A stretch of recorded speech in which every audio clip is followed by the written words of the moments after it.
Good evening everyone, welcome to civil services study. Next test पर आ जाइए।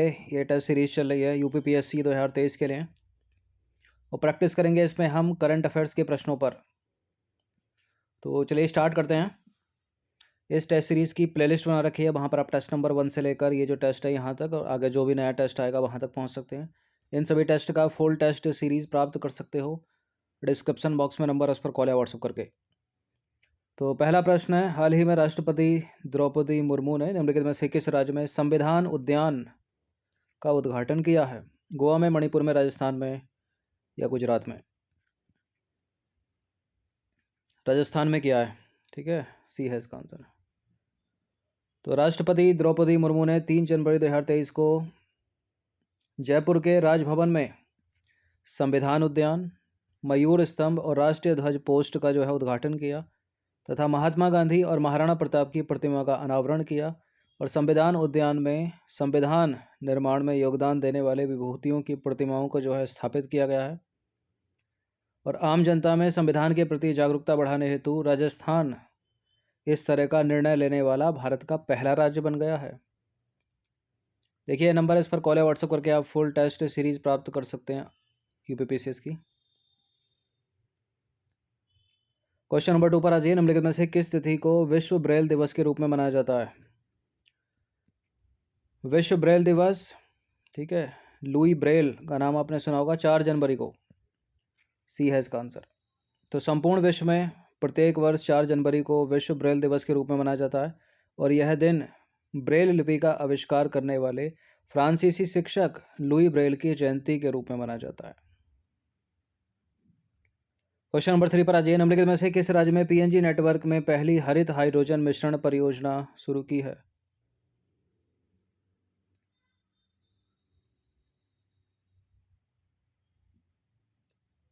किसने की है?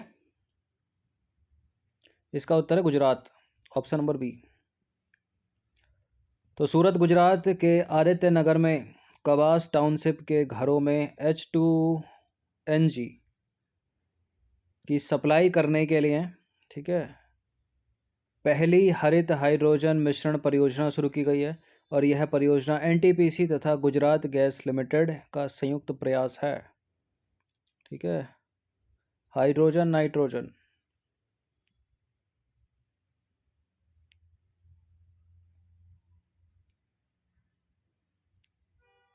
H2NG, ठीक है,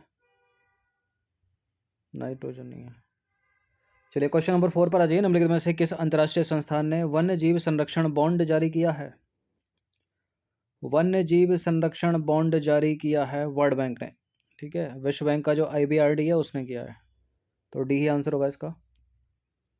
तो विश्व बैंक के अंतर्राष्ट्रीय पुनर्निर्माण और विकास बैंक यानी IBRD यानी international bank for reconstruction and development IBRD ने ब्लैक राइनो की लुप्तप्राय प्रजातियों के संरक्षण हेतु दक्षिण अफ्रीका के प्रयासों का समर्थन करने के लिए वन्य जीव संरक्षण बॉन्ड, ठीक है, यानी wild life conservation bond WCB जारी किया है।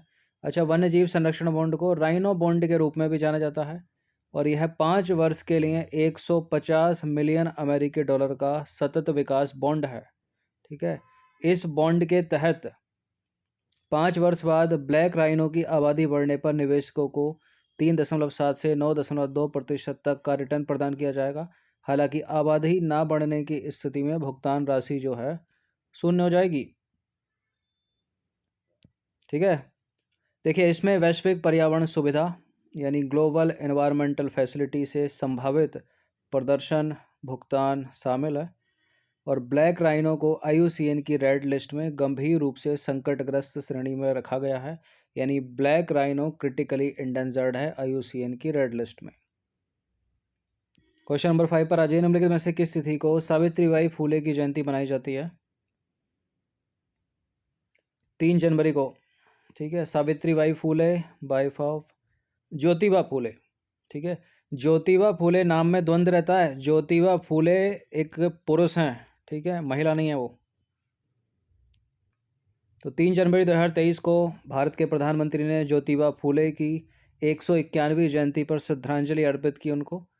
और सावित्रीबाई फूले का जन्म हुआ था महाराष्ट्र के सतारा जिले के एक छोटे से गांव नया गांव में, 3 जनवरी 1831 को। और महिला शिक्षा के क्षेत्र में महत्वपूर्ण योगदान देने वाली सावित्रीबाई फूले 19वीं सदी की समाज सुधारक थीं। ज्योतिबा फूले इनके पति थे और अपने पति ज्योतिबा फूले के साथ उन्होंने पूना में बालिकाओं, शूद्रों और अति शूद्रों के लिए एक विद्यालय की स्थापना की और अपने घर में बाल हत्या प्रतिबंधक गृह शिशु हत्या की रोकथाम हेतु गृह की शुरुआत की।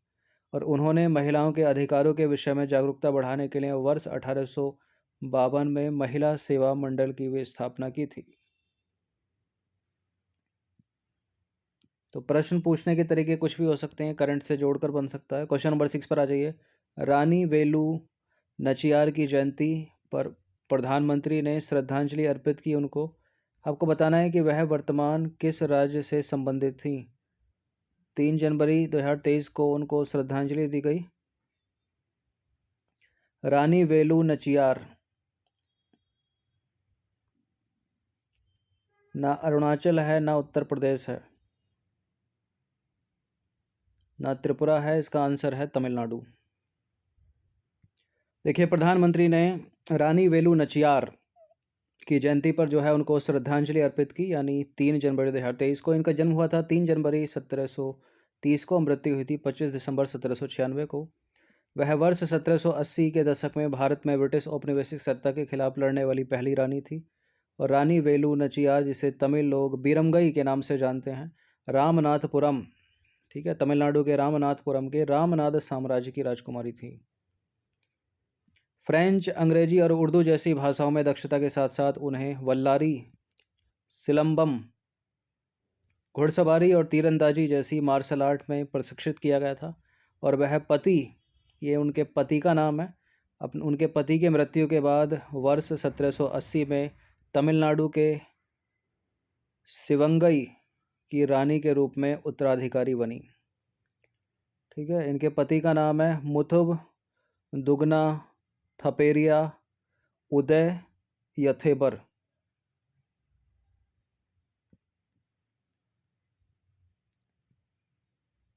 क्वेश्चन नंबर 7 पर आ जाइए। हाल ही में एशिया प्रशांत पोस्टल यूनियन के महासचिव के रूप में निम्नलिखित में से किस भारतीय को नियुक्त किया गया है। एशिया प्रशांत पोस्टल यूनियन के महासचिव के रूप में नियुक्त किया गया है विनय कुमार सिंह को। ऑप्शन नंबर ए है इसका आंसर। तो भारत एशिया प्रशांत पोस्टल यूनियन का नेतृत्व संभालने के लिए पूरी तरह तैयार है और विनय प्रकाश सिन्हा को 4 वर्ष के कार्यकाल के लिए, ठीक है, जनवरी 2023 से 4 वर्ष के कार्यकाल के लिए भारत जो है एशिया प्रशांत पोस्टल यूनियन के महासचिव के रूप में चुना गया है। ठीक है, और यह पहली बार है जब कोई भारतीय पोस्टल क्षेत्र में किसी अंतर्राष्ट्रीय संगठन का नेतृत्व कर रहा है। और एपीपीयू यानी एशिया प्रशांत पोस्टल यूनियन, इसका मुख्यालय थाईलैंड के बैंकॉक में। ठीक है, एशियाई प्रशांत क्षेत्र के 32 सदस्य देशों का यह एक अंतर सरकारी संगठन है, एशिया प्रशांत पोस्टल यूनियन। ठीक है, महासचिव कौन? भारतीय विनय प्रकाश सिंह। क्वेश्चन नंबर 8 पर आ जाइए। सुप्रसिद्ध चित्रकला बणी ठनी निम्नलिखित में से किस शैली से संबंधित है? बूंदी शैली, जयपुर शैली, कांगड़ा शैली, किशनगढ़ शैली। ये प्रश्न इंपॉर्टेंट है, यूपीएससी सिविल सेवा में 2 बार पूछा जा चुका है प्रश्न पिछले 7 वर्षों में। बणी ठनी जो है किशनगढ़ शैली से संबंधित है, डी है इसका आंसर। तो किशनगढ़ शैली, देखिए, बणी ठनी चित्रकला किशनगढ़ शैली से संबंधित है और भारतीय चित्रकला की किशनगढ़ शैली का उदय जो है किशनगढ़ रियासत में हुआ था, यानी मध्य राजस्थान में। बाकी कांगड़ा शैली को पढ़ लीजिएगा आप, बूंदी शैली को पढ़ लीजिएगा, जयपुरी शैली को पढ़ लीजिएगा, ये भी इंपॉर्टेंट है। इस टेस्ट का पीडीएफ भी प्राप्त कर सकते हैं पेड टेलीग्राम ग्रुप से। क्वेश्चन नंबर 9 पर आ जाइए। निम्नलिखित पर विचार करेंगे। यह कार्बन डाइऑक्साइड, नाइट्रोजन के ऑक्साइड, सल्फर के ऑक्साइड यानी NOx, SOx। आपको बताना है कि उपरोक्त में से किसका या किनका उत्सर्जन विद्युत ताप संयंत्रों में कोयला दोहन से होता है। यह प्रश्न इंपॉर्टेंट है। कोयला दोहन से कार्बन डाइऑक्साइड तो निकलेगी ही, नाइट्रोजन के ऑक्साइड निकलेंगे, सल्फर के ऑक्साइड निकलेंगे, सभी तो निकलेगा। डी है इसका आंसर 1 2 3। तो कोयला आधारित विद्युत संयंत्र वायुमंडलीय वायु प्रदूषण के प्रमुख योगदान करता है और ग्लोबल वार्मिंग एवं प्रतिकूल स्वास्थ्य प्रभावों में महत्वपूर्ण योगदान देते हैं, जो अंततः फेफड़ों के कैंसर जैसी बीमारियों का कारण बन सकते हैं। कोयले के जलने से निकलने वाले जहरीले यौगिकों में शामिल हैं एक तो कार्बन के ऑक्साइड यानी कार्बन डाइऑक्साइड और कार्बन मोनोऑक्साइड, नाइट्रोजन के ऑक्साइड, सल्फर के ऑक्साइड और फ्लाई ऐश भी। ठीक है, मरकरी, कैडमियम और लेड जैसे तत्व भी उत्सर्जित होते हैं जो स्वास्थ्य के लिए खतरनाक हैं। क्वेश्चन नंबर 10 पर आ जाइए। हाल ही में लुइज इनसियो लूला दा सिल्वा निम्नलिखित में से किस देश के राष्ट्रपति चुने गए हैं? यही हैं लुइज इनसियो लूला दा सिल्वा, ये ब्राज़ील के जो है राष्ट्रपति चुने गए हैं। सी है इसका आंसर। तो लुइज इनजियो लूला दा सिल्वा ने जो है ब्राज़ील के 39वें राष्ट्रपति के रूप में शपथ ली है और 77 वर्षीय लूला ने अक्टूबर 2022 में जायर बोल्सोनारो को कड़े संघर्ष में हराकर तीसरी बार राष्ट्रपति पद का चुनाव जीता है और वर्ष 2003 से 2010 तक वर्कर्स पार्टी के अध्यक्ष के रूप में पूर्व यूनियन नेता लूला ने कमोडिटी बूम के दौरान लाखों लोगों के आर्थिक स्तर में सुधार किया था ब्राज़ील में। क्वेश्चन नंबर 11 पर आ जाइए। हाल ही में चर्चा में रहा S&P 500 निम्नलिखित में से संबंधित है किससे? है क्या ये सुपर कंप्यूटर है, एक विशालकाय क्षुद्रग्रह है, इलेक्ट्रॉनिक बिजनेस में एक नई तकनीक है, या बड़ी कंपनियों के शेयरों का एक सूचकांक है? S&P 500 S&P 500 है बड़ी कंपनियों के शेयरों का एक सूचकांक। डी है इसका आंसर। तो S&P 500 यानी स्टैंडर्ड एंड पुअर्स 500 अमेरिकी शेयर बाजार का एक सूचकांक है जिसे व्यापक तौर पर बड़ी पूंजी वाले US इक्विटीज का सबसे अच्छा मापक माना जाता है। तो डी करेक्ट है। क्वेश्चन नंबर 12 पर आ जाइए। 108वीं भारतीय विज्ञान कांग्रेस 2023 का सम्मेलन निम्नलिखित में से कहाँ पर आयोजित हुआ है? यह प्रश्न इंपॉर्टेंट है, साल दर साल पूछा जाता है। या तो भारतीय विज्ञान कांग्रेस से बनेगा या प्रवासी भारतीय दिवस से, एक जरूर बनता है इनमें। नागपुर में हुआ ये। तो 108वीं भारतीय विज्ञान कांग्रेस 2023 का सम्मेलन जो है नागपुर में राष्ट्र संत तुकादोजी महाराज नागपुर विश्वविद्यालय में आयोजित हुआ और वर्ष 2023 के सम्मेलन का मुख्य विषय क्या है? महिला सशक्तिकरण के साथ सतत विकास के लिए विज्ञान एवं प्रौद्योगिकी। देखिए, भारतीय विज्ञान कांग्रेस अथवा भारतीय विज्ञान कांग्रेस संघ भारतीय वैज्ञानिकों की शीर्ष संस्था है और पहली विज्ञान कांग्रेस वर्ष 1914 में आयोजित की गई थी। प्रतिवर्ष जनवरी के प्रथम सप्ताह में जो है इसका सम्मेलन होता है और इस बार हुआ है महाराष्ट्र के नागपुर में। क्वेश्चन नंबर 13 पर आ जाइए। हाल ही में भारतीय प्रधानमंत्री ने द्वितीय राष्ट्रीय गंगा परिषद की बैठक के दौरान देश भर की नदियों में निम्नलिखित में से कितने जलमार्गों के निर्माण की बात कही है? 100 से अधिक, 200 से अधिक, 500 से अधिक, 1000 से अधिक। इसका उत्तर है 1000 से अधिक, 1000 से अधिक, यानी डी है इसका आंसर। तो भारत सरकार नदियों में आधुनिक क्रूज जहाज सेवा संचालित करने के लिए 1000 से अधिक जलमार्ग निर्माण हेतु प्रयासरत है और सतत जलमार्गों के विकास के साथ भारत जो है क्रूज पर्यटन के क्षेत्र में एक नया दौर शुरू करने के लिए पूर्णतः तैयार है।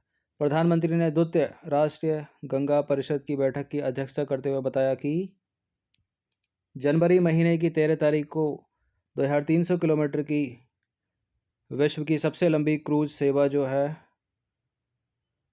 काशी से शुरू की जाएगी। ठीक है, जो बांग्लादेश होते हुए जाएगी डिब्रूगढ़ तक। और इस बैठक में प्रधानमंत्री ने नदियों की सफाई में जन आंदोलन और लोगों की भागीदारी पर जोर दिया। पत्तनपोत परिवहन एवं जलमार्ग मंत्री ने नदी पर्यटन और आर्थिक गतिविधियों को बढ़ावा देने हेतु गंगा नदी में जलमार्गों के विकास के लिए हर संभव सहायता का आश्वासन दिया है। क्वेश्चन नंबर 4 पर आ जाइए। हाल ही में चर्चा में रही मायल लिमिटेड निम्नलिखित में से किस अयस्क के उत्पादन में संलग्न देश की सबसे बड़ी कंपनी है? मायल लिमिटेड, इसका उत्तर है मैग्नीज, ऑप्शन नंबर डी। तो मायल लिमिटेड ने दिसंबर 2022 में 1,41,321 टन मैग्नीज अयस्क के साथ दिसंबर का अब तक का सर्वश्रेष्ठ उत्पादन किया है और नवंबर 2022 की तुलना में उत्पादन में 18% की बढ़ोतरी दर्ज की गई है और साथ ही नवंबर 2022 की तुलना में लगभग 91% की बढ़ोतरी के साथ दिसंबर महीने के लिए 1,64,235 टन की बिक्री भी जो है शानदार रही। मायल लिमिटेड की बात करें तो भारत सरकार के इस्पात मंत्रालय के प्रशासनिक नियंत्रण के तहत अनुसूची ए मिनी रत्न श्रेणी 1 की जो है ये है, और माया लगभग 45% बाजार हिस्सेदारी के साथ देश में मैग्नीज अयस्क की सबसे बड़ी उत्पादक कंपनी है। क्वेश्चन नंबर 15 पर आ जाइए। हाल ही में निम्नलिखित में से किस देश ने माइक्रोप्लास्टिक्स को फिल्टर करने हेतु शुद्धिकरण प्रणाली विकसित की है? ये माइक्रोप्लास्टिक यूपीएससी सिविल सेवा के फेवरेट हैं, इनसे प्रश्न बनाती है यूपीएससी। ये प्रणाली विकसित की है माइक्रोप्लास्टिक को, ठीक है, दक्षिण कोरिया ने, साउथ कोरिया ने। तो हाल ही में साउथ कोरिया के वैज्ञानिकों ने एक नई जल शोधन प्रणाली विकसित की है जो माइक्रो प्लास्टिक्स को शीघ्र और कुशलता से जो है फिल्टर कर सकती है, और इसने एक प्रयोग में 99.9% से अधिक दूषित पदार्थों को केवल 10 सेकंड में जल से निष्कासित कर दिया। ठीक है, और उपयोग किया हुआ जो बहुलक है वो सस्ता है, और इसमें जो है उत्कृष्ट अधिशोषण एवं फोटोथर्मल विशेषताएं हैं। देखिए, माइक्रोप्लास्टिक को आभूषणों में इस्तेमाल होने वाले मानक मोती की तुलना में 5 मिलीमीटर से कम व्यास वाले प्लास्टिक के रूप में परिभाषित किया गया है, और यह हमारे समुद्र और जलीय जीवन के लिए जो है खतरनाक हो सकता है माइक्रोप्लास्टिक।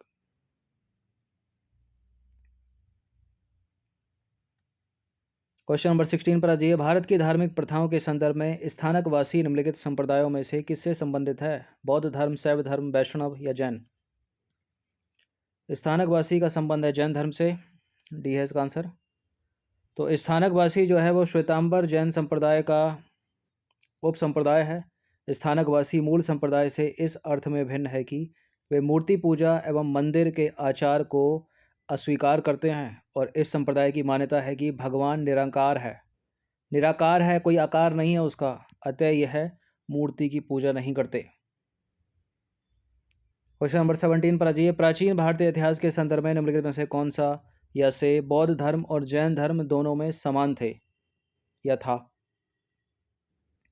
पुनर्जन्म में विश्वास नहीं करना दोनों का, वेदों के अधिकार के प्रति उदासीन दोनों, अनुष्ठानों की प्रभावकारिता का खंडन करते दोनों। देखिए, पुनर्जन्म में तो विश्वास करते थे दोनों के दोनों, जैन धर्म भी करता था, बौद्ध धर्म भी करता था।